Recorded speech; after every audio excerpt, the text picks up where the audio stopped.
qui viennent matin, midi et soir expliquer dans les grandes chaînes de télévision et de radio que forcément il est bien normal que les gens ne s'intéressent pas à l'Europe parce que c'est très loin d'eux, d'autres disent mais ils ne comprennent pas bien. En 2005 non plus, on était tous des cons et c'est pour ça sans doute qu'on leur a foutu une raclée 55-0 et ils s'en souviennent encore à tel point qu'ils modifient leur langage, ils modifient leur programme de ci, de là. Mais les mêmes qui pleurnichent sur une prétendue abstention qui aura lieu le 7 juin, mais qu'attendent-ils au lieu de verser leurs petites larmes de crocodile sur les palais dorés?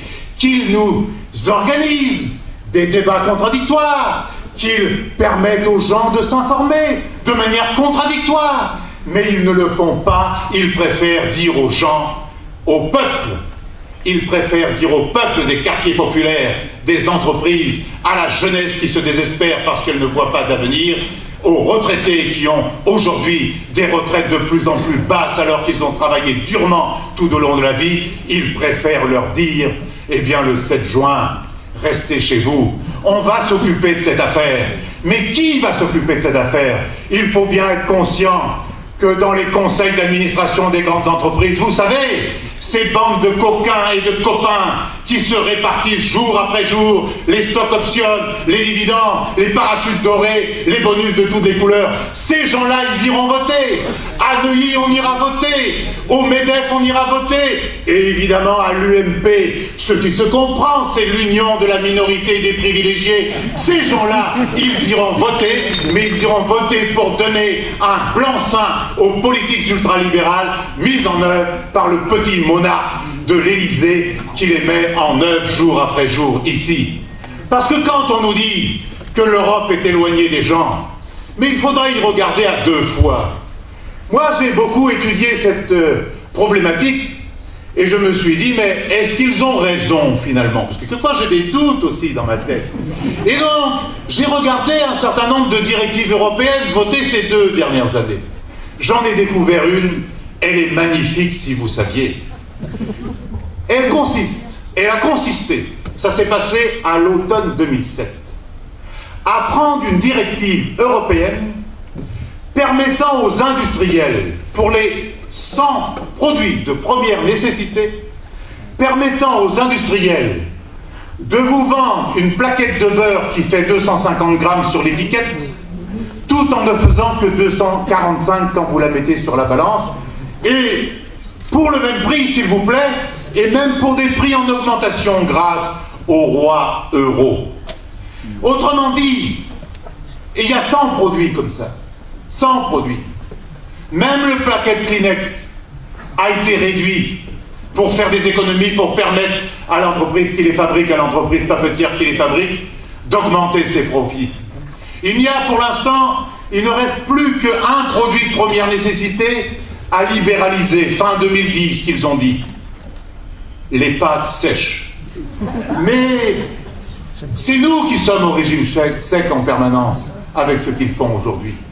Donc à ceux qui disent que l'Europe est éloignée d'eux, il faut bien leur montrer que c'est au petit déjeuner, au goûter pour certains et au dîner qu'ils en bouffent de l'Europe, de la mauvaise Europe dans leur assiette.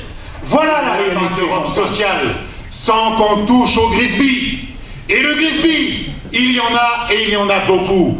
On pourrait augmenter l'ensemble des minima sociaux, des salaires dans toute l'Union européenne, de 250 à 300 € dès le mois prochain, si on réorientait une partie des 2400 milliards de profits réalisés dans l'Union européenne, sans compter les profits des banques et des assurances.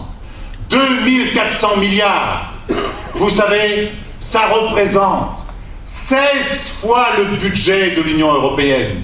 Voilà où il y a de l'argent à répartir, au profit des salariés, au profit de ceux qui n'ont aujourd'hui que de petites prestations sociales, de petites retraites et de petits minima sociaux.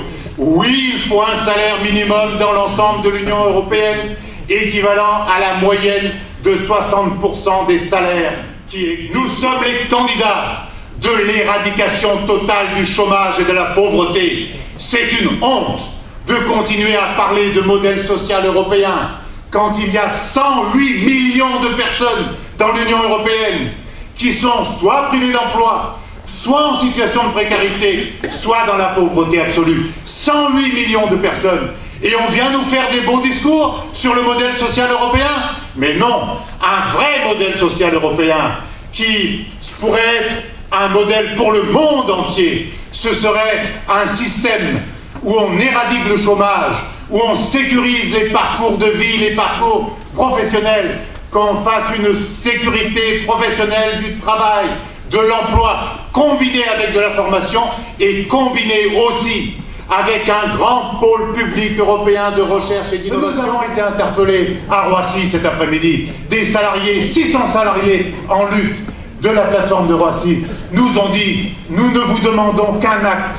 Venez nous voir dès que vous le pouvez. Et si nous vous le demandons à vous, nous savons à qui nous nous adressons. Ça aussi, ça fait partie de la dynamique qui est enclenchée. Et ça aussi, ça fait partie de la volonté d'ancrer résolument la gauche du côté gauche et non pas qu'elle regarde vers la porte et la fenêtre à droite, parce que ce serait une entreprise mortifère, meurtrière, une impasse absolue pour notre peuple, et c'est ce que nous voulons éviter. C'est pour ça que ce front de gauche est un front uni, où vous voyez qu'il n'y a pas de différence entre nous. Nous défendons les mêmes valeurs, les mêmes orientations politiques, nous avons la même volonté d'être à votre service, et nous avons la volonté de le poursuivre, parce que la question est le 7 juin qui est extrêmement importante.